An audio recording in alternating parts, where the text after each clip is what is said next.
Hello friends, welcome to our spread job info. तो friends, आपण मैंने थंबनेल देखि जानी पार्थिबे तो 2025 रे सिटी रो नोटिफिकेशन आसबो नाही कि सिटी कोस्ट पूरा बंद हो जो बोली प्राय सब न्यूज माध्यम रे सब पेपर माध्यम रे सब बाहरी थिला, किंतु फाइनली होची हमर सिटी एंट्रेंस टी कंडक्ट होबा को जाउची जहारे कि टेंडर टी ऑलरेडी से पब्लिश हो जाइए। डेट देखिबार थबो, डेट होची हमर 3/6/2025 रे अछि। नोटिस टी देखिबार थबो, नोटिस नंबर टी भी अछि।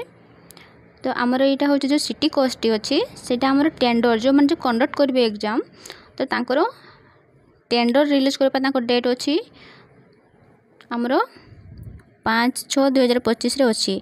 लास्ट डेट रोची 25 एवं तांकर मीटिंग केते अछि ना 12/6/2025 रे रहउची। तो देखिया पई गले हमर मीटिंग सरी जाउची 12/6/2025 सुधा सरी जाउची।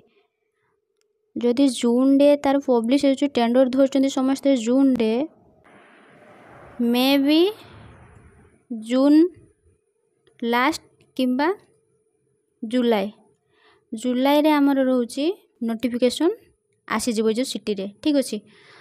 तो नोटिफिकेशन आसे पे आ बेसी समय भी नाही। तो जो माने भी पढ़ा स्टार्ट करिनो, पढ़ापढ़ी सब एबेटू स्टार्ट करो।